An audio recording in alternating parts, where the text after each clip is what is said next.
Okay, quick announcement. Okay, I'll try not to postpone always, but I think I want to cover just a little bit more today so we can have enough to cover for the quiz number 1. Okay, so you also got enough time to ask me questions and study. For quiz number 1, it's supposed to be, if you look at the syllabus, supposed to be Monday next week. Let's postpone that to Wednesday.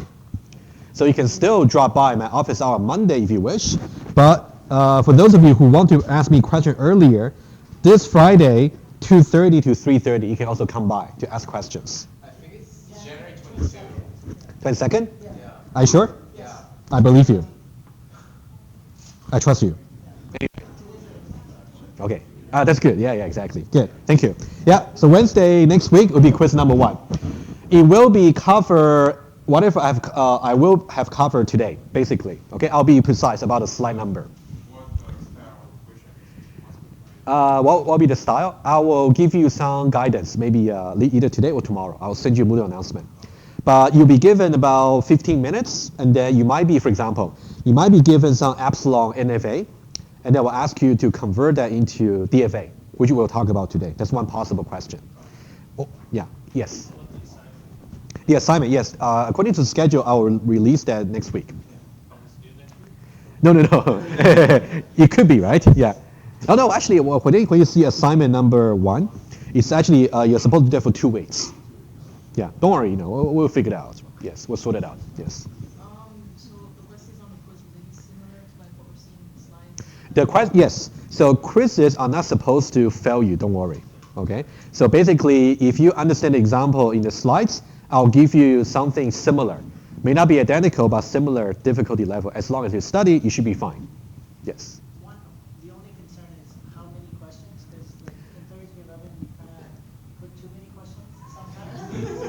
Yeah. It was not very... Yeah. Okay. Okay. Basically, it will be a piece of paper I'll give to you. Okay. How many questions is more important? Okay. How about this? Let's do quiz number 1. Okay. I believe it should be doable within 15 minutes. And then immediately after quiz number 1, tell me how you think. How about this? If that's too hard, okay, it's already too hard. Okay, okay, it's already too hard. Okay, then I'll make it easier. But you know what? If you keep telling me it's too hard for the quiz, I'm willing to make it easier and easier. I'm gonna come back for that on the exam, right? You trust me, good. The only thing is ideally we shouldn't just have time to just finish it, maybe 2 minutes. Yeah. Possibly, it could be that maybe I'll expect you to finish it within 15 minutes. Maybe I'll give you another 5 minutes to check, something like that. Yeah, let's strike a balance, right? Since we got relatively small class, so we can discuss, right? Check the question beforehand. Yeah, good. You said our Geometry 11 exam was still within 2 hours, and I don't know anyone that... Yeah, it was, yeah. This is from last year. Yeah, anyway, it's a different course, right? Hopefully different course will be different style. We'll see. Anyway. Okay, let's see what we can do today. Basically today, what I would like to start with is this. Why don't we, okay, here's the thing. You will see some formal definition over here. I would say, I wouldn't really ask you to fill in the formal definition in the quiz. Don't worry, that's a little bit too unfair. Okay, because you need time to think about. Okay, I will talk about the DFA formal definition, give you some idea, and then I may not talk about the formal definition for NFA just for today. Maybe I'll leave that on Monday quickly. I'll just talk about this one here. Okay, basically we talked about DFA last time. Let's say this is DFA you have. Okay, you know that you should know what a set of states, sigma, and also delta. And the way for you to formally specify delta, one way to do it is just draw a table. And we know how to draw a table as well. Okay? And also what will be the initial state, what should be the accepting states. Okay? So now, I want you to look at this particular set comprehension notation, LM. Basically, M over here is any arbitrary DFA, which has all the 5 components over here. And then L over here simply means the language, which is the set of strings that can be recognized by this particular M that we're talking about, okay? So now, I want you to try the following. why don't you spend just about 30 seconds to read this particular set comprehension notation? Remember, got to be some expression over here to start with, and then after the vertical bar, there will be some Boolean property to satisfy, right? Can anybody somehow, after 30 seconds or 1 minute, tell me how you read it? I want to help you read it, okay? And then we'll do some example, of course. Okay, take some time.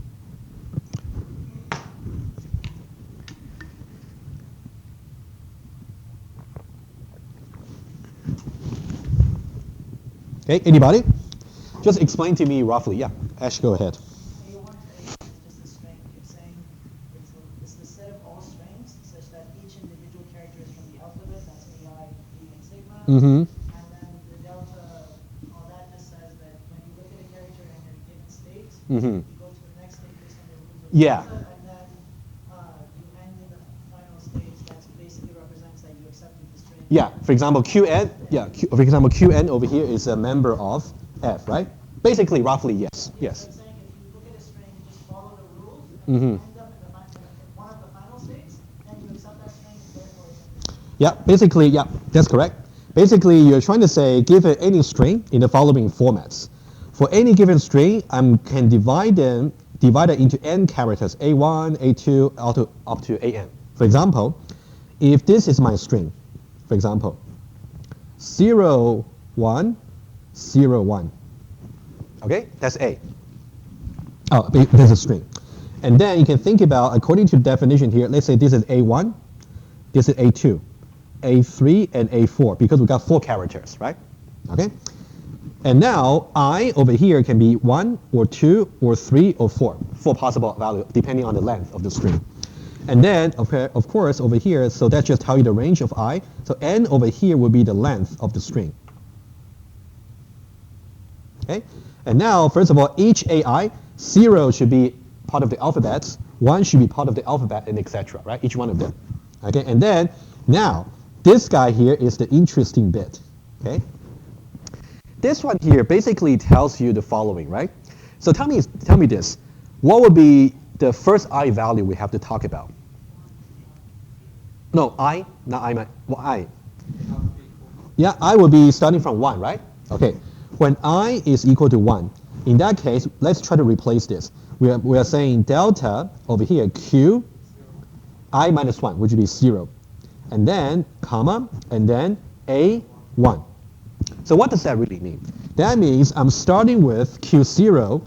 Q0, according to the formalism, is the starting states. In this case, we talk about S0. S0 over here is a Q0. And then I'm going to read in the first character A1, in this case, 0. By reading 0, I should get to S1. Okay? So this guy over here is S1. You can think about this side over here is S1. And then that should be equal to basically Q1. So Q1 over here simply means the next state. The next state. In this Q1 will just be S1. And then you have to follow this pattern over here. The next one, just do one more. When I is equal to 2, in that case, you will get delta, and then over here, you will simply get Q1. Q1 is whatever Q1 we have just read from the previous one, right? In this case, that will just be S1. And then you will see A2. A2 in this case will just be 1. So that means from Q1 over here, this is Q1. And then you try to read A2, which is 1. In that case, reading it, now you will get to this particular state. Okay, that's Q2. Yeah, I'll come to you. Q2. In Q2 is simply just S3. Question? Can QI be correlated to the number of state? Because you have 2 choices. Okay, think about the I over here is simply, okay, QI is this, is the resulting states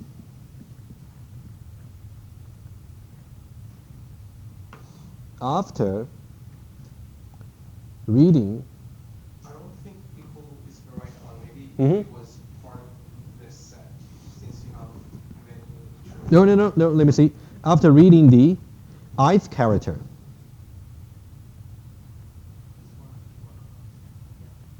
Right? You don't have to have n states, but you can have n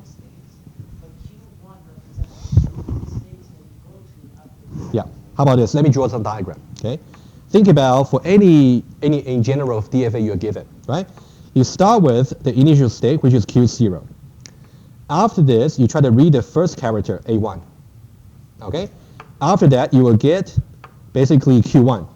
Basically, think about Q1 is the resulting states after reading the very first character.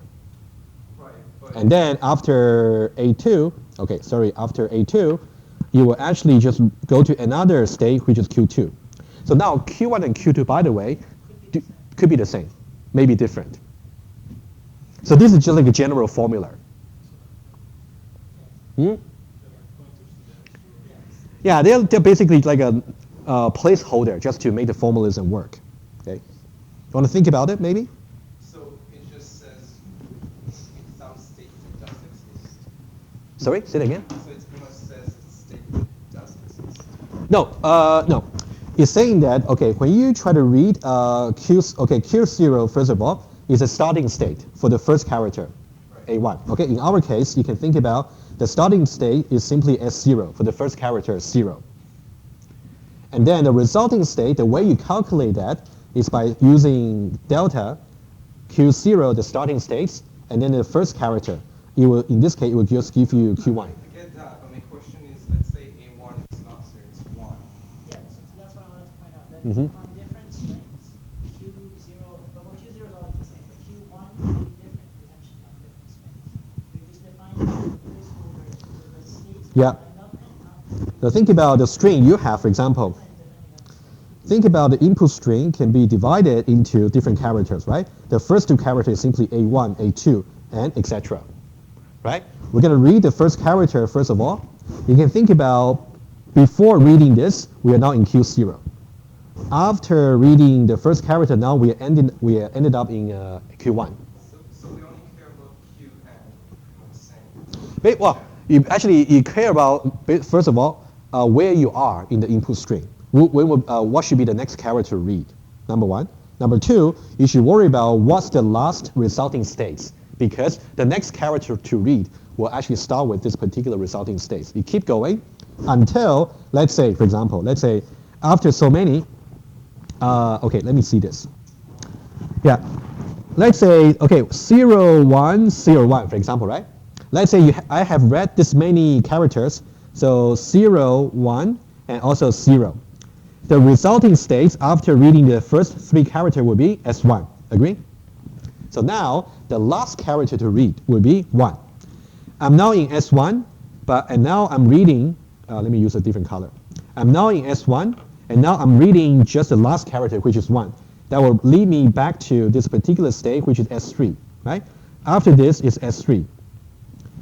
So now you can think about S3 over here is basically the Qn. And if that Qn over here is part of the accepting states, in this case it can be either S3 or S4, then it should be accepted. Right? Apparently, this guy over here is just declarative. He just show you the formalism. Right? We make it very general. Okay?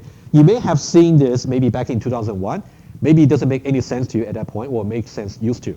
But I'm just saying, it's actually also quite important to understand formalism. Right? We're making things general. And what you want to think about when you study this is to see how this particular constraint over here, right? I'm basically saying how this particular constraint over here tells you how you are supposed to handle the character one by one, like this. And then eventually, once you get back to a state that it's accepting, then that should be accepted. That's what you want to link. Okay, good. Okay. It will be similar for the NFA, but I may not talk about it today. I'll leave that for you to study first, and then I'll mention that a little bit later. Okay? In short, Yeah. what this is saying is that the string in the language will consist of the alphabet of the DFA. Yes, it will consider. Yeah. The last, if you run the DFA of the string, then the last thing should be executed. Exactly. That's exactly right. You know, you can see this. What the math is trying to say is something you can easily understand. But somehow you're trying to make it very precise. It tells you exactly how you're supposed to parse the string, right? Good. All right, very good. Okay, so now I would like to go to something here, just to show you right away. Okay, this is some formalism just about the extending the delta function. So that's something I will leave to you to read first. Okay, any trouble, let me know, and then I might revisit it a little later. Okay, we got more important stuff to do today. Okay, let's talk about NFA. Okay, again, for NFA, the characteristic feature for NFA is as follows. Basically, for any given states, alphabet is either 0 or 1. If I try to say, if I take 0, in the case of DFA, it can only go to a single resulting state. But now it can be a set of states. It can either be Q0 or Q1. That's what really distinguishes the NFA from DFA. Okay, let's get that clear. So now let's do a very quick run over. You will need that also for the conversion later. Let's say, remember the language we're trying to do? We want to make the string, if that ends with 0, 1, it should be accepted, right? That's what we saw last time. Okay. So now let's say we got 0, 0, 1, 0, 1. Okay? Eventually, we want to see that will be accepted eventually. But now, we want to see exactly how it is supposed to be processed. The principle is straightforward, left to right. Okay? So now I'm going to read 0 followed by 0 followed by 1 followed by 0 by 0 by 1, right? But let's see exactly how you can convert it, right?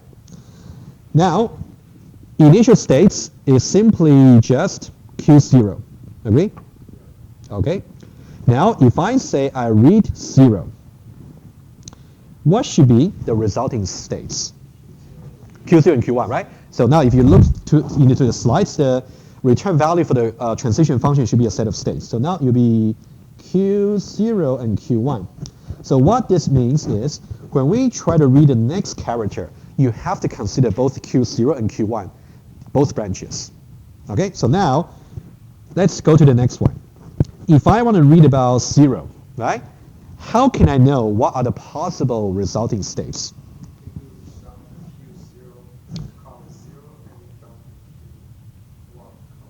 Basically, Q0 can be here, Q0, and then read 0. Union, right? It's a set, so we can do union. And then I'll do another one, so it can be also Q1. So delta, I will say either I start from Q1, and then I read 0. Agree? Okay, let's see what it should be, right? Q0, 0 will still be Q0, Q1, right? Q0, just make a note here. And then Q1, 0, nothing, just empty. Oh, actually, it wouldn't be undefined. You always return a set. When you say undefined, you meant to say empty set. If you say undefined, how can you union something with something that's undefined? Right? There's a subtlety here. You gotta watch out. So what Mahu was a little bit confused about is, if I'm currently in Q1, I want to take 0. It's simply not there. Yeah, true, somehow it's undefined, but what will be the resulting set of states? Empty. Yeah. Okay. So that's why empty here is really important. So now after this, it's going to be Q0 and Q1. Guys, any question? Yes. No, not really. Well, according to the NFA over here, if I'm in Q1, you can only go out if you take 1. Anything else, will simply not give you any resulting states. There's no error state. If you want to have an error state, unless your NFA was defined as this. If you say, for example, 0, you're going to go to another state. That's how you should draw it. But the NFA was not like that. Okay, so that's why it's empty. Okay, so now let's go a little bit further. Okay, so this part here, you're okay, so I'm just going to re-erase it. Okay, okay. Let me just say this one's Q0, Q1, and this is empty. Okay, so now, what should I write here? Delta, Q0 here, right? Q0, and now I'm reading 1. Union, delta, and then Q1, and then I should put 1 here again. Okay? So now, so you gotta be, it's not difficult, you just gotta be familiar with the process, right? Okay, so now if I in Q0 I read 1, I should just get Q0, agree? Okay, Q0 here, and then I'm Q1, and take 1, that'll be Q2. Okay, are we okay? Hopefully I'm not, Raymond, are you okay? Yes, sir. Good. Q0, Q2, okay? And do you think I'll be able to continue? Things like that, right? That's just for the sake of continuing it. So Q0 and Q2. So now delta Q0, and then you're going to read 0 over here. You'll be the same, right? And then union, delta, and then you got Q2. And then also 0 over here. Okay? So now Q0, 0, that'll be Q0, Q1. Q2, and then 0, Mahu, what should that be? Q2, 0. Huh? Empty. Yeah. Q0 and then Q1. Okay, finally, last character to read. So whatever ending state we have after reading everything, is if one of them is accepting state, we are done. Okay, so now delta over here, so now Q0, union, delta, and then Q1, and then we have 1 over here, right? Q1, and then we read 1. So Q01, Q0. Q1, 1, Q2, right? So now we got Q0 and then Q2. As long as one of them is in accepting state, then you will be accepted. So once you reach this state, once you reach this step, you just say, because now the resulting states, after processing all the characters, Q2 is actually accepting. So overall, it should be accepting. That simply means if the NFA can non-deterministically somehow have a branch that will reach accepting states, then overall it's going to be accepted. If there exists a path, to be more precise. And you will see that in the slides. Yes. So, is it too difficult or is it okay? It's okay, right? Okay. That was okay. Good. And then the next step is to, okay, this guy here just talked about how you define a language, right? Again, I'll leave it to you. This one is something similar to the DFA. Okay, I'll revisit that later, but I'll let you study first. Now, how do we convert from NFA to DFA? That's really important. Okay, what you maybe possibly learned before is something called subset construction, and according to the textbook I used, they got either a complete version or lazy evaluation version. Okay, let's use this version only, just to get straight to the point. Okay, I'll show you exactly what you should do. Okay, let's say this. This guy here is NFA. We want to get a DFA from that. Okay, basically what you have to do is you have to start with the initial state, which is Q0. Q0 over here. And then think about Q0 here is basically just a singleton set to start with. Just a singleton set. Okay? And then we want to think about what individually the characters 0 and 1 can lead us into. Okay? Let's just do the first one. So now if I in Q0 over here, if I read 0, we know pretty well. I'll just write it very quickly. So Q0, 0, that will give us Q0, Q1. And also delta Q0, 1. Q1. Oh, thank you. Absolutely. So you got to be very careful. Okay, like that. Okay. So now, the idea would be, for every set of states, you want to treat them as a single state in the final DFA. So final DFA, there's going to be a particular state that's going to represent Q0 and Q1 in the corresponding NFA. And also the singleton set Q0 also is going to refer. Okay? Think about what we're doing here. I'm going to draw the corresponding DFA right away. Think about Q0 is how we started with. And then it might lead you to Q0, Q1. Q0, Q1. Or it might just go back to itself. And then 0 here and 1 here. This is what we have achieved. Any question? It's now time to ask. So lazy evaluation simply tells you you don't necessarily know right away how many rows you might need for the table. You have to keep going until you have handled all the possible combinations of the set of states. If they have covered, that means you have a connected graph, basically, and then you're done. Let's go a little bit further. Okay. So now, question for you. So far, we have got this guy here, and then we have got this guy here. Oh, let me put it in this way. think about this is the state we start with. And then we have just identified a new state over here. Okay? And this guy here is simply just repeating. So I'm just going to say blue. Okay? That one there, we don't have to handle anymore. Okay? So now what we should do is we should do another one. So now let's put Q0, Q1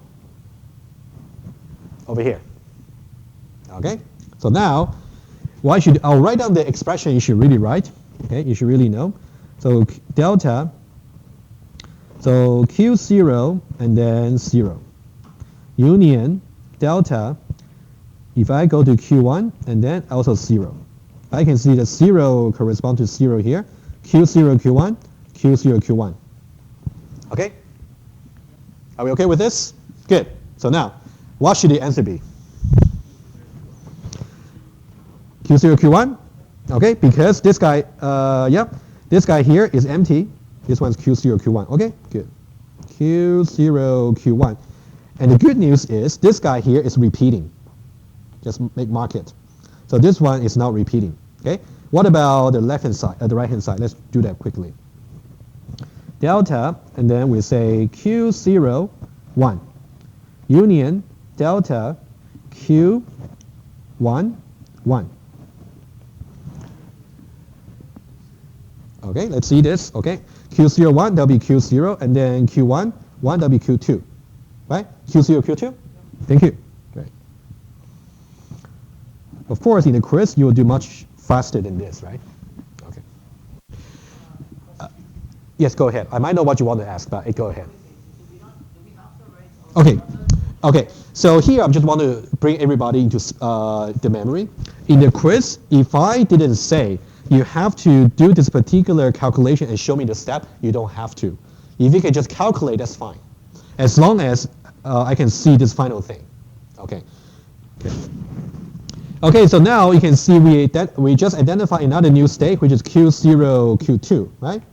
And now what you will get is basically, how should we update the DFA? You can see from Q0, Q1, this particular state, yeah, if we have 0, it's going to be a self loop, right, to itself. If we got 1, it's going to go to another one, Q0 and Q2. That's 1. Are we okay? Okay. To really not to waste too much of your time, if you all got an idea, I want to show you something. You can definitely try to complete it, and the solution is on the slide. I'll show you over here. Eventually, once you get to NFA, it will look something like this. Okay, let me just go there. Okay, so that's where we were last time. So these are some basic concepts about NFA. You can definitely read it. Okay, I just didn't mention that again in the class, right? We'll just do examples right away. Okay, let me just go to the table I want to show you about a lazy evaluation. Okay. Okay, so now if you go, okay, that's something we just did. Okay. I want to go to this guy here. Sorry, over here. Yes, lazy evaluation. This is what we have just done. Okay, and then if we go on, you'll find that after the third row, we are done. Basically, after the third row, we will actually cover Q0, Q1, and Q0, Q1, let me just point it. You can see Q0, Q1 here is already an existing state that we already covered. And Q0 here is also covered over here. Okay, so now finally what you will get is this. Okay, it's already partially drawn on the iPad. I just wouldn't waste your time on that. Raymond, question? Could you repeat how we know we're done? Oh, you would know that you're done. Okay. First of all, you can see what we have done so far, right? Think it this way. If you look at the resulting state, Q0, Q1, Q0, Q1 has not been handled just yet. Okay, basically ask this. For every resulting states over here, try to see if they're already in this particular column. If they are not, that means you are not done. Okay, so now we are not done because Q0, Q2 doesn't exist over here. It doesn't, right? So that means you need just another row for Q0, Q2. Okay, good. It's a good question. In theory, you might have to go to exponential number of states. But hopefully the example I give to you in the quiz will be very small, don't worry. To be doable within 15 minutes, of course. Exactly, exactly. Actually, that's actually the other approach, the non-lazy evaluation will ask you to do. Consider all the possible, right, exponential number, but let's not worry about it. If that's 2001, I might bother you with that, but it's not 2001. Okay, that's good. So let's go to the next one. That's the lazy evaluation. And for those of you who might be interested, by the way, lazy evaluation is doable. For example, it's a Java program. For example, if I give you some data structure that corresponds to a NFA, you can somehow more or less follow this procedure here to write a method and return the corresponding DFA. Okay, that's my point. Okay, look at the algorithm. It's basically what I just described. Okay, will I ask you some question about algorithm in the quiz? No, don't worry. It's for your information. But you should know the process well. Okay, that's all I care. Okay, epsilon NFA. So basically, so far, the NFA we talk about, we just say that from each state, by taking the same input character, you might end up with different resulting states, which means it could be a set. For epsilon NFA, for some particular class of problems, it's easier to actually specify using epsilon NFA. The only extension we have is by allowing a transition, doesn't read anything. Basically, let's say, for example, it's really fundamental to see this, and I'll show you an example why it could be useful. If I have a state called S0, if I have a state called S1, if what connects between them is epsilon, that simply means the following. If somehow after reading all my input characters, if I'm currently in S0, that's one possible resulting state. But I can also take no more processing and just go to S1 directly. So S0 and S1 should be considered as the resulting state for my input stream. Okay, that's the basic idea. Okay, there's something called epsilon closure that we have to get used to. Eventually, we want to know how to convert from epsilon NFA into DFA. You have to worry about all the epsilon transition. Okay, that's something we have to worry about. I will do examples to make sure it's straightforward to you. Can you replace back to what we did, like the first record, replace the state going from Q0 to Q1, that line was 0, replace it by... Oh, good question. Yeah, wouldn't be the same. Okay, Mahu's question was this. Is it possible to specify the language for epsilon NFA using the formalism just like this? Right? This one we just went over. The answer is no. It's not powerful enough. Number one, you can see the resulting state for delta over here is simply just a single state in the case of DFA. It's not the case for NFA at least. It should be a set of states, number one. And number two, you have to make sure if my resulting state somehow for NFA, let's say if one of them, let me just go back to this diagram, if one of them is actually S0, you cannot just include S0. You have to include also every other state that can be reachable by some epsilon transition.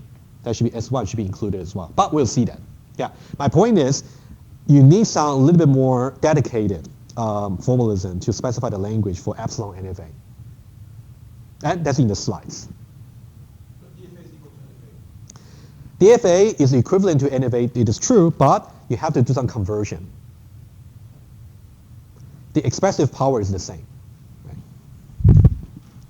All right, let's see this. Okay, let's see, first, before we try to do some conversion, let's see how useful epsilon NFA might be. Okay, so first of all, let's say if I don't allow you to use any epsilon transition, but you can use NFA, that's okay. So non-determinism is allowed.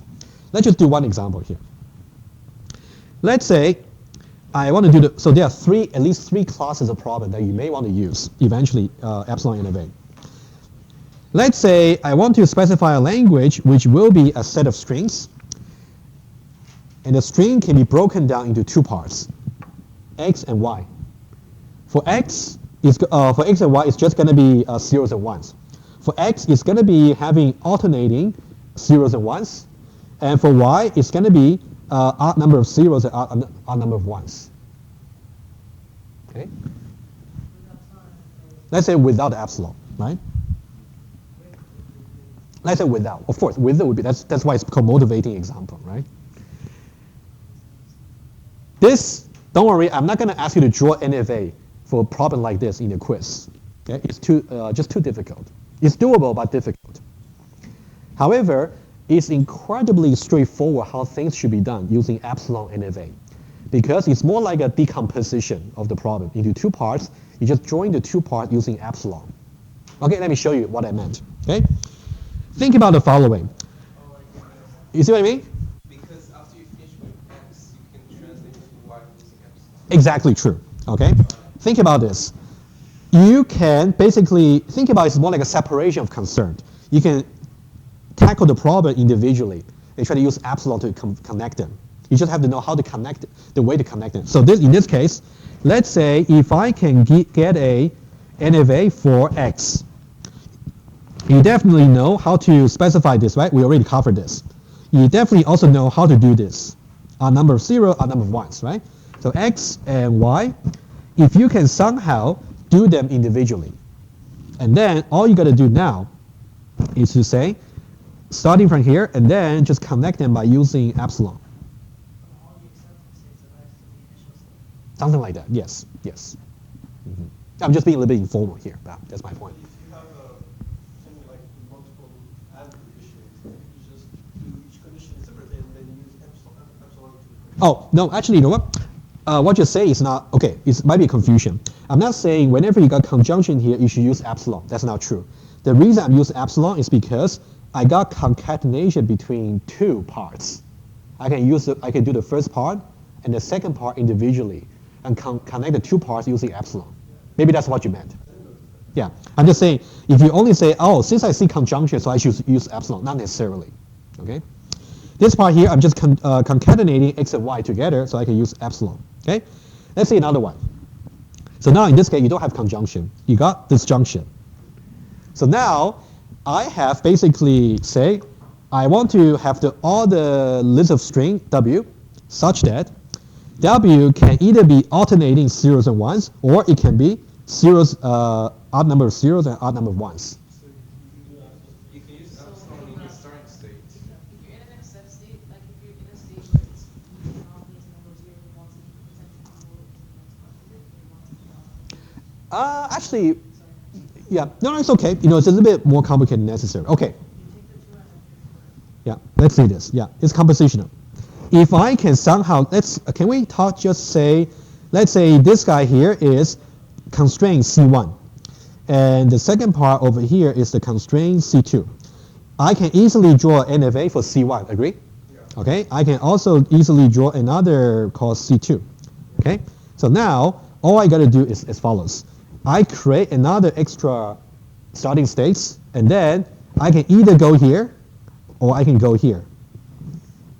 After that, of course, you can well, of course, any accepting state over here will be just accepting state. That's fine. Okay, but let's say you go to 1 and it's the wrong one to the accepting state. How do you go about it? That's okay. You know, as There exists a branch. exactly. So basically, think about this. Afterwards, NFA. Either you go for this branch or you go for this branch. When you actually do the processing, you have to consider all the branches. Eventually, once you terminate processing your string, as long as one of the branches leads you to a accepting state, then you're fine. Okay, good. That's a pattern here. Actually, this pattern will be very interesting to draw when we want to convert from regular expressions into epsilon NFA. Okay. Okay, let's do one more. Okay. This one's very similar, actually. So now you can see here we just got 3 parts, basically, right? Well, more than one part. We're saying S over here should be a sign. S should be a sign, and also X should be some decimal, and also Y should be some decimal as well. Okay, and then we're saying that it should not be the case. It should not be the case that both are empty. Okay, I would suggest I leave this as an example for you. Exercise. Okay, think about how you can do it. It's also quite easy. This guy here basically is specifying a sign number, right? For example, you might say plus 0.23. You might say minus 2 point. That's also fine. You can also say, without a sign, maybe 3.24. That's also fine. However, if you get, let's say, with a sign, but both x and y are just empty, so this should not be accepted. Okay, things like that. Question? For regular expression, how do you express a positive? For regular, say it again, sorry. For regular expression, how are you expressing this positive string? Oh, Instead of, oh, So, more generally, the special characters that we're using to as regular expression operators like plus and star. If you want to Oh. pattern, what's the escape sequence? For the languages, you do slash. yeah, I'll be very careful if I give you a question like this, in the quiz for the exam. I might say, let's tentatively create some notation that all of us agree, right? I might say, use maybe quote to say that really mean the character as opposed to the plus operator for regular expression, right? For example, for this guy here, you might say it's either plus or it's minus or it's epsilon, just for the first part. That's a good question. Yes. Yeah. first, so just going back to like Second one? Yes. yeah, so what if you commit to like C1 and then you get to a finish? Good question. Okay, let's say this. Let's say, okay, it's a good question. Can I just talk about this for once more, okay? The second one. Let's say the string I'm given is this guy here. Let's say 0, 1.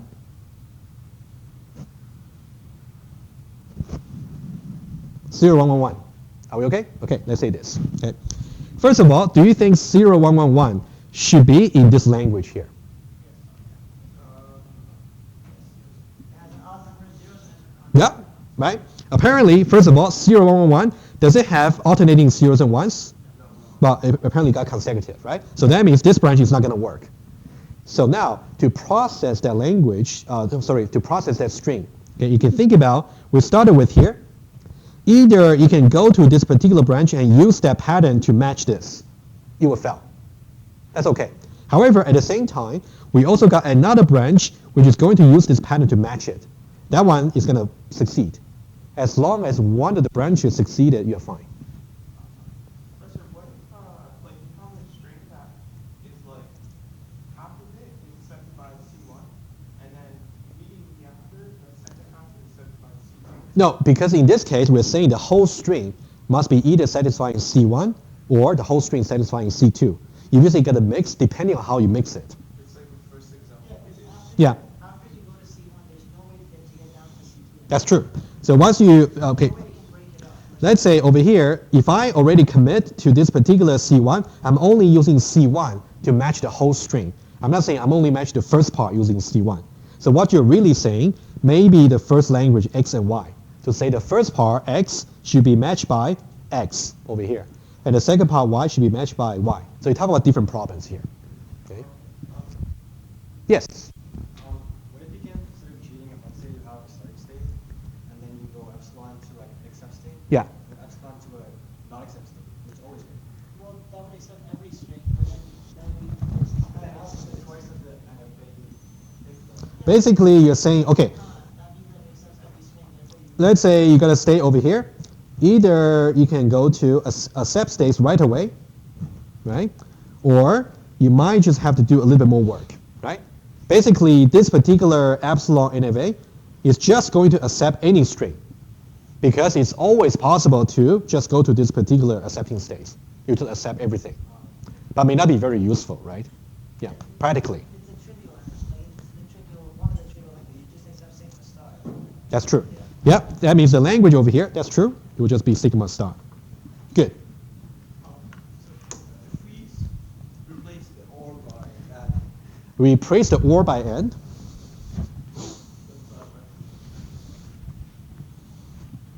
Okay, so say it again. question, second one. Ah, okay. If you say replace this guy here or by and, I don't think it is an easy solution for epsilon NFA. You may have to analyze a little bit more deeper into the pattern to see how to find the intersection. Don't we have just to add an extra accepting state and then add epsilon from C1 to that? No, because somehow you want to make sure, you want to use that to, yeah, it may not be that, So it's gonna be even. No, I think No, there are strings that will match both patterns, but and it's sometimes. yeah, somehow you want, yeah, you know what? Because you can only do a linear scan of the string, right? You can never go back. So I don't think it's that easy to actually draw an epsilon-NFA. So that's why the one I showed to you, either you break it down into two parts, or you just use a disjunction. Actually, even more importantly, are Mhm. regular languages closed under intersection? They are close intersection, yes. Yeah, they are close under intersection, yeah. Because like context-free languages. Yeah, okay. Yeah, anyway, so Mahu, let me think a little bit better about this, and I'll give you a definite answer. How about that on Monday? Okay, good. So Mahu's answer question was, if I simply change this to conjunction, can we get an easy epsilon NFA out of it? It seems to me no. It seems to me. Okay. Good. Okay, after this, okay. So this guy here, that's the example I want you to do. Okay, I'll leave that empty there. Do it. Okay. Isn't this quite easy, right? I hope that one is easy for you. I will do just a little bit for you. Is this decimal? Decimal, yeah, DEC stands for decimal. Okay, let's see. I'll just do one part for you. How do we do for S? So now basically it's going to be either plus or minus or epsilon, right? Let's say we have some beginning states. Either we can read a plus, or we can read a minus, or we simply just got epsilon, right? So now let's say this. Let's say this is the state where I can connect to the second part, okay? Either that, after plus, I can just get epsilon. After this, I got epsilon, or I can just go to epsilon directly. Can we conjunction instead of doing two stages, we want to do it plus column minus? Oh yeah, you can do that as well. Yeah, for sure. I'm just, that may not be so nice, so I can possibly improve it by saying, And like even opposite. yeah, minus here, or plus here, or epsilon, right? Basically, I can go to this particular intermediate state. That will be the connection point to the second part, which will be x. That you do something similar, okay? The rest, up to you. Okay, very similar. Of course, if you drew it like me before to create some extra state, that's okay. Unless I say in the question you should be getting the minimum number of state possible. Unless, but typically I won't. Typically. Who knows? Part of the small regular expression is like the actual how it looks like. So be some integer dot some integer. Yeah, something like that. Because basically, whatever part that can have possibilities, you got to think about using cleaning star or plus. Whatever part that's really definite should be there. For example, the dot. We'll actually get there when we do the later do the composite generator. So for example, the dot over here, you should really just get just a single dot. That's the only possibility, right? Yeah. Okay. All right. Okay, let's now do a little bit more. I think now the next question would be how we can, again, for the formulation of epsilon NFA, I'll leave that to you. Okay, I just want to mention one thing here. You can see that over here for the delta transition function. You can see now sigma union epsilon. That's the only extension, which means you can take epsilon. Okay, and then every, the resulting state will be just a set of states. Okay, so now we have to worry about how to compute. Okay. So now what we should do is we should talk about something called, let me see what the next one is. How do you draw a transition table? Okay, I'll show you some quick thing. Okay. If you want to draw the transition table here, you want to make sure, let's say this is one possible epsilon NFA. Okay, actually just, I will just give you the answer, right? Yeah. So a good exercise for you would be forget about it and try to do it. That might be the best. Yeah, I keep forgetting I actually gave you a solution in this slide. I keep saying do an exercise. So maybe try to do exercise without seeing that first. Okay. Anyway. Good. So now that's an epsilon NFA. Okay, good. How do you draw the transition table? Okay, very easy. The only thing I want to remind you about is if I only tell to draw the transition table for epsilon NFA, make sure you have a column for epsilon. Make sure you have that. Okay. How about just do this column very quickly? Just this column. So now for the states, I'm gonna have Q0, Q1, Q2, all the way to Q5. Agree? Okay. Let's just do 1 or 2. If I am Q0, if I take epsilon, what should I get? Q1? Oh, we don't talk, no. According to that, we'll just get epsilon, just get Q1. Oh, just say if we take it. If we take it, then we'll go to Q1. Okay. Okay. What about we are in Q1? Then can we take epsilon? No, we cannot. So just put empty here. Okay. Q2, can we take epsilon? No. Good. Good. You got it. Okay. And don't worry, I do have the correct answer for you. I just wanted to make sure you're comfortable with the tricky case. Okay. Everything's here. Okay. Just double check yourself. Okay. This is not the tricky part. The tricky part is how you can convert epsilon NFA to DFA. That's the tricky part. That's something we got to do. Okay. So now, first of all, we have to understand something about epsilon closure. Okay. Basically, epsilon closure, the simplest example is like this. Okay. Let me just switch the iPad over here. Let's say this. When we talk about epsilon closure, I'll go to the definition in just a moment. If I have a particular state, let's say called S, and then over here we have T, and then let's say somehow we got to this state by some transition here, and then T might go out. Let's say T, that's it. Let's say this is epsilon over here. Okay, let's say that. So you may have some other incoming transitions into S. That's okay. It's not important. Let's say if the current state we're talking about is S. So we got something called epsilon closure. I'll say E close. Epsilon closure of S over here is first of all going to be a set. Always include the state itself. Simply means either I will stay in my current state or I might take the epsilon to go to other states. Okay? Always include itself. And then think about if you have any epsilon transition to take. In this case, yes, you include T. And this process here is recursive in the sense that if somehow T can also take the epsilon to another one, maybe called U, then you have to include U over here as well.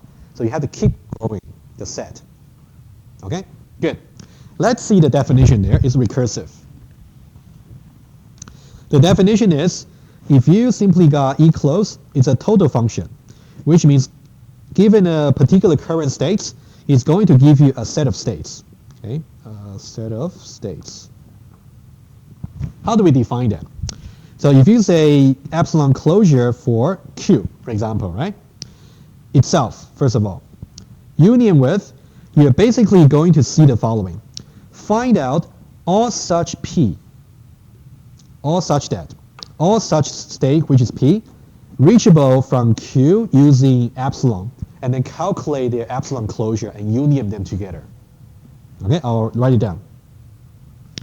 This part here, informally speaking, is like this. Union, okay, let me use a different color so it's easier for you to see. Union, the epsilon closure of all the states reachable from Q using epsilon. Okay? You have to keep computing this until you have no further states that's reachable using epsilon. Chelsea? Oh, yeah. Okay. Okay, why don't we just try one, okay? Let's say this. If I have this E close Q0, right? I mean Q0 here. If I say E close Q0, that was simply, first of all, itself. And now, I will just tell you how you can, it's easier for you to compute. Are there any states reachable from Q0 using epsilon? How many? Just immediately, I'm saying immediate, just using one epsilon, just one. Q1, right? Only Q1, agree? Union the E close of Q1. That's why it's recursive, okay? And now, what's the E close? Okay, let's now see what's the E close for Q1. First of all, itself. Any immediately reachable state using epsilon from Q1? Empty set? Yeah, exactly. So that'll be Q0 and Q1. That's the E close. Guys, make sure you're comfortable with this. The process of counting E close is really depends on when you reach a state where there's no more epsilon for you to take. You gotta go, keep going, okay? In theory, you might just cover the entire graph, in theory, right? Yes? How do you express a loop epsilon? How do you express? A loop epsilon in the same state. So Q1, let's set. Oh, you mean like that? Yeah, how do you express that? Well, let's just talk about theory, right? It doesn't matter if that's useful or not, right? Basically, Q0, well, basically what you, yeah, actually, yeah. Since I'm recording, I shouldn't say anything that's not nice, right? It's interesting, how about that? Basically, you're saying this, Q0 will always, you might take epsilon, just go back to itself, right? Well, it's not gonna affect any answer, okay? Yeah. Interesting. Well, so you know what? It's interesting. If you try to implement this as Java methods, you want to make sure you can terminate. It might be non-terminating. Okay. Anyway, I don't want to go there. Also make sure that while basically any node you visit, it's a visit itself. Yes, exactly. Yeah, pretty much like when you do graph traversal, right? You don't want to visit the nodes more than once. In that case, you might have non-terminating. That first. The function should not Mhm. be in the same state. Take an epsilon. Mhm. You should never have the same state. All right. But, it's an interesting question. Interesting. Okay. I will tell you how I thought when I stopped the recording later. Yeah. I don't want to record it. You might hold against me later. That's not good. Okay. So now let's see how we can process that. Okay. Basically, think about overall, epsilon-NFA is still an NFA. So the way you try to read each individual character is just the same. Okay, let's do it very quickly. Okay, so now, there's a very important thing for you to note. Okay, when I say I want to read the input string 5.6, I definitely, it's going to be again a linear scan from left to right. I definitely have to start with certain states, right? That starting state may not be single, since given that we have epsilon NFA. Okay, so that means the starting state you should really consider for reading 5 should not just be Q0, but it's epsilon closure. That's something very important to notice. Okay, so now when you see you want to read 5, okay, so now I'll set it aside to say the actual starting states for processing any string will just be epsilon closure of Q0. And we just calculated it, right? That'll be Q0, Q1, first of all. Okay, Q0, Q1. Okay, so now, here's the process I would suggest to you, right? All the solution, again, is on the slides, so I don't want to waste your too much time. I'll just do the first one together with you, okay? Given that, when we try to read 5, we start with either Q0 or Q1 because of epsilon closure, right? Okay, 2 stages I would suggest. First of all, let's not worry about epsilon just yet. Once we calculate whatever resulting states we may have, we calculate their E close. Okay, what do I mean? When I try to read 5, you can either be reading 5 from Q0, so I would say delta, I would say Q0 over here, and then I read 5, okay? And then union, I might be reading from Q1, because you can just go there for free. And then delta, Q1, and then 5. Let's calculate this union first, and then we'll do something more, okay? So now, for Q05, what should we get? Empty set, right? No digits. Q1, 5? It'll be either Q1 or Q4, agree? Okay, good. Be careful. Okay. Oh, this one will be Q1, Q4, right? Eventually, it will be Q1 and Q4.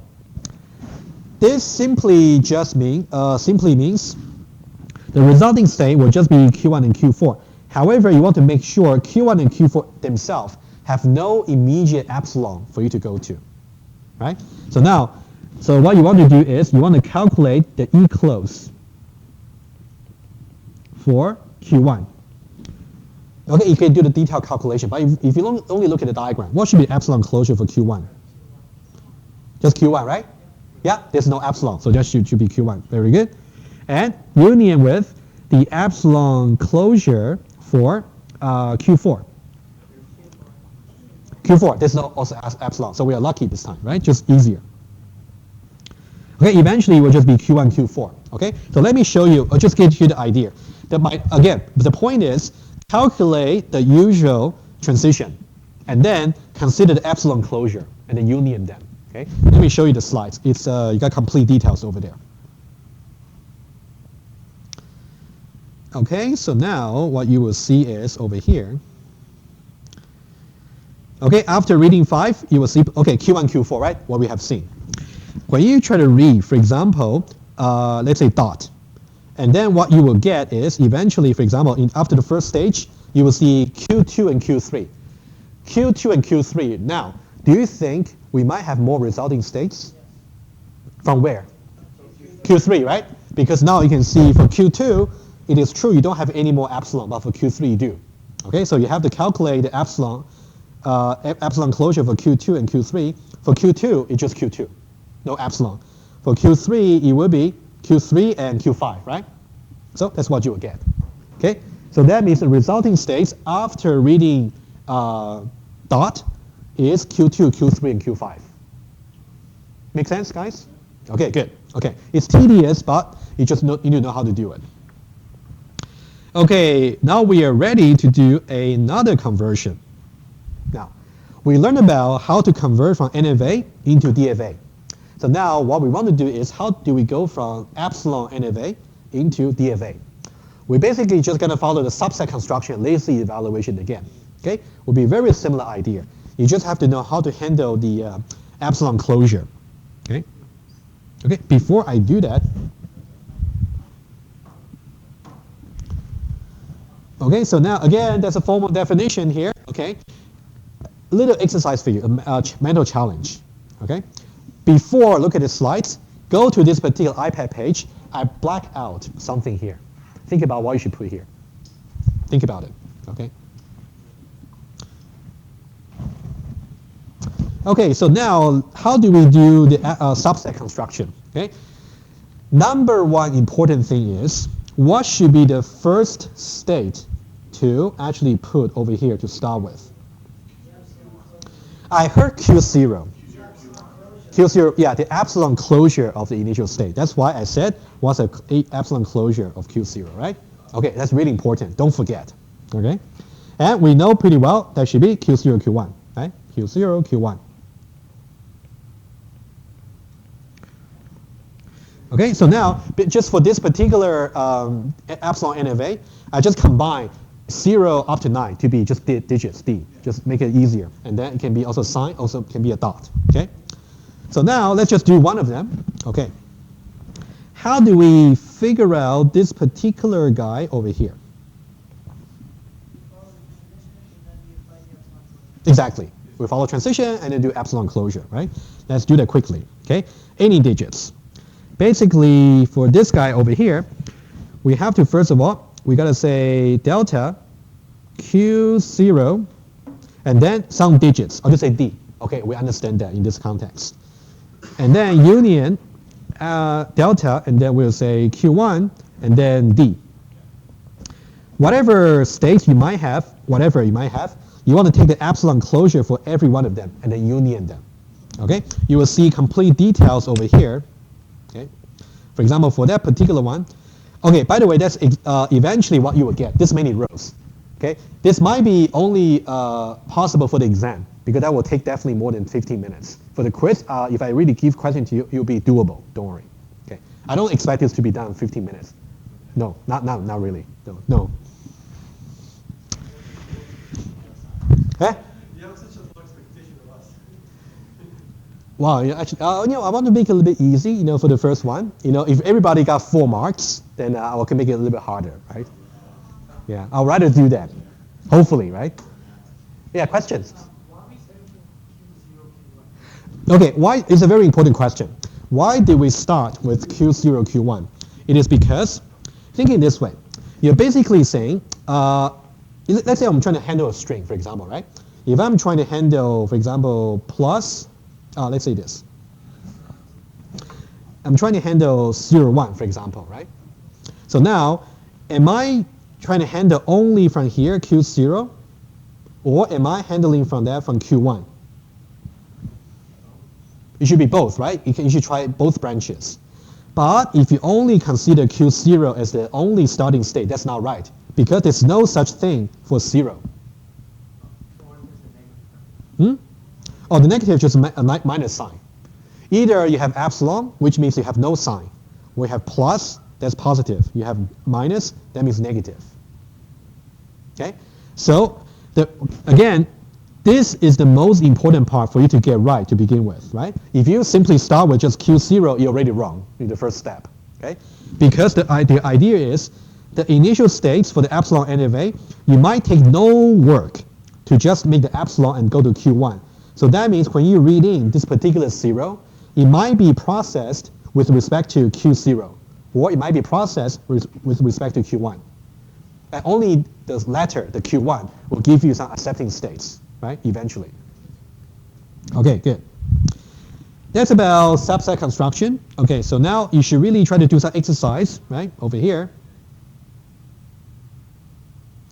Okay, again, if I give you something simpler, do you have to show all this work? I'll say for the quizzes, unless I tell you explicitly you want to show me just this particular slot, show me how you figured it out. That's possible. Then you have to show this step. If I just want you to fill in the table, however approach you use to come up with a good answer, I don't care. Okay? Good. Okay, so now we got about 10 or 15 minutes. Okay, that's good. That's about subset construction. And again, a little bit formal stuff for you to get over. Okay. Final thing. Okay.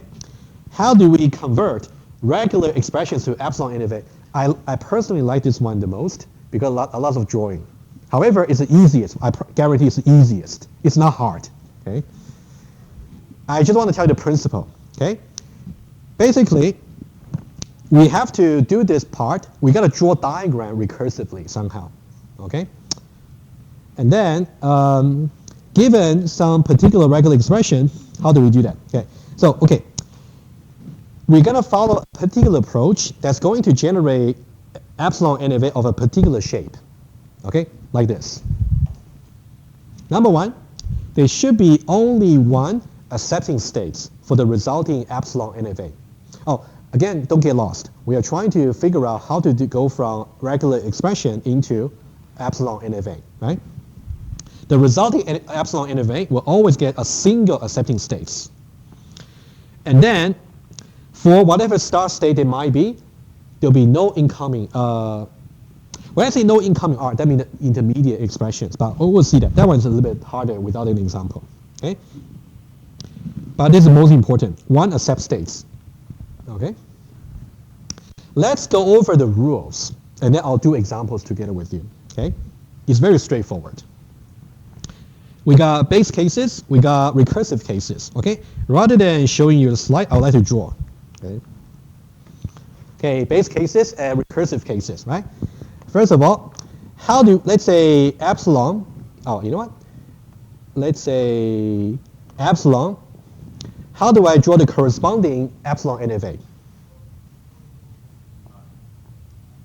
Nothing? You just accept states. Yeah, well, however, you will find that it's actually easier, well, later, it will be easier to see this, and then you will simply go for this guy here. That's accepting states. That's how we draw it for this particular approach. Are we okay with that? Okay. What about let's do, how about just a single character? Let's say A. Let's say character A, where A is part of the alphabets. Okay? It should become obvious. You just draw it like that, right? Taking A, and now you go to accepting state. Only one accepting state. Do you accept epsilon? Oh no, here we only talk about if the regular expression you're writing is simply just A. That's a base case, right? There was another base case, if you remember. Question. Oh, I'm just saying, yeah, that's, Yeah, because the NFA accepts everything, but then what does regular? So we translate from regular expression to NFA, right? mhm. Regular expression given is just epsilon, that's meaning that accept everything. No, not really. If you only got epsilon here, that's a good question. Okay, that one's there. If you only got epsilon over here, so that means you will always go to, oh, no. Okay, I got it, sorry. It is saying the following. No, it doesn't accept anything, everything, first of all. It only accepts empty string, first of all. Does this make sense? Okay, now, why does this particular epsilon NFA only accept empty string? Let's say if you got empty string, that means you haven't read anything. And then you can simply automatically convert to the, go to the accepting states. What if you got some non-empty string? Let's say only got A over here. And then you can either start from here, or you can actually start from here. Both of them, if you take A, will just give you empty. So eventually you still got empty. Guys, you see what I mean? Let me be precise here. If this is my epsilon NFA, okay? If my input is simply just A, let's say A is a part of the alphabet, right? Let's say this is S0, this is S1. Okay, so now for me to start with, I have to see what's the epsilon closure for S0. What's that? S0, S1, okay? Basically, you can think about epsilon closure for S0 is simply S0, S1. So this is my starting point. Now, if I want to read A, I can either read it from S0 or I can read it from S1, okay? If I read it for S0, what would that be? Delta S0 and then A. When it's undefined, you mean empty set of states, right? Agree? Let me finish that and then I'll take a question. And then, or you can say delta S1 and then you take A. Again, it's undefined, that's also empty. So eventually you just get empty. So there's no accepting state here, so now any non-empty string will not be accepted. So a while ago when we actually were talking about something similar to this and we said safe to start, then that was wrong. Let me review the example and then clarify that. Going back will take some time. Yeah, good. But can't you take A and then empty? Hmm? What if you take A first and then empty? No, just take A. There's only a single transition to do. Basically, you only do a single transition, first of all, right? And that single transition might either start with S0, in which case it's undefined, so empty resulting states. Or it might start with S1, that's also undefined. So that's also going to be empty resulting states. You wouldn't just stay there, right? It's undefined, so it's going to be an empty set of states. So thinking about undefined is actually useful. Think about if that's undefined, empty resulting states. Okay, good. Okay, so let me go back here, and then the only base case that's left, empty set. Okay, how do we draw empty set? One way to, yeah, that's one way to go. However, for this particular approach, we would like to separate between beginning states and also ending state for a reason. Okay, let's separate them. Of course, I agree with you. If we just draw that, it's empty.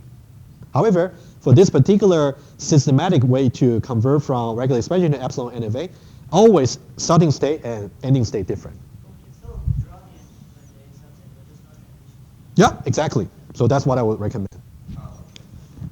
This looks funny, but it's an epsilon NFA. It simply means you just don't have anything, right? It's not connected, right? There's no way to go to the resulting states.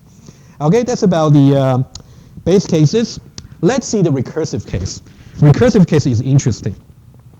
Either you got E plus F, or you got E followed by F, or you just got E. E star, yeah, E star, correct. Okay, let's see this. Basically, if you want to draw E plus F, assuming that you can draw the diagram for E with some starting states, with some accepting states, okay? And then you can also draw the diagram for F with some accepting states and with a single with a single starting state with a single accepting state as well, E and F. So now, how do I use a plus? Okay? Yeah, basically, you know what? I think it would be better if I try to put them this way, right? I think that's what I meant to do. So now, how do I draw that? I'll simply say something like this. I create a new starting state, either go to here or go to here. We have seen this already, right? Okay, so epsilon, epsilon. This will be the new accepting state, which means when you do that, you want to make sure these are no longer accepting state. You want to remove the double circle. Okay? That's okay. What about E and F? Pretty much what we're seeing, right? E, also we got F, starting state, ending states, starting state, ending states. And then we'll simply say, start with this, epsilon to go to here, epsilon to connect, epsilon to go to some accepting states. The last one is kind of interesting. The last one kind of fun. We just did a statement go to Yeah. and one that loops. Okay, first of all, let's draw E first. And then we have a single starting state, a single accepting, not accepting, ending states. So now, one way to draw it, but we're going to follow that. To say, starting states, simply got epsilon. This is some ending state here, right? E star tells me it can just be nothing, just empty. I can just go directly to here. Or I can simply just go like this to repeat as many times as I like. That's the rule. Question? Oh, yeah, exactly. I forgot. Of course, that should be accepting states. Maybe that's what you're concerned about. Yes, that's a valid concern, yeah.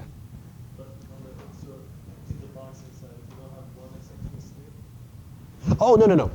Thinking this way, when you draw the F over here, when you draw the E over here, it's not the final thing you want to accept. So that's why I said you would simply put just a circle over here. If you actually just put this, it's not really wrong, it's just not really obeying the transformation rule. Okay, guys, we got about a few minutes. I think that's enough, okay? Can we let you think about how you might draw this? How about I give you 1 minute to think about it, okay? 1 minute. Oh, why don't you write it down first? Write it down first, and then I'll let you look at the iPad notes. 0 plus 1, star, 1, 0 plus 1. And then these are the rules. You can take a quick look. Oh, go back? All right, no problem. I think for the base cases, you're pretty much okay. For the recursive case, I'll let you look at that.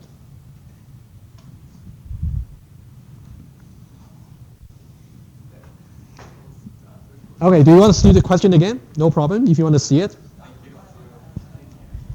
That'll be the last example before we let you go. Okay, we will finish that. Okay, it wouldn't take long.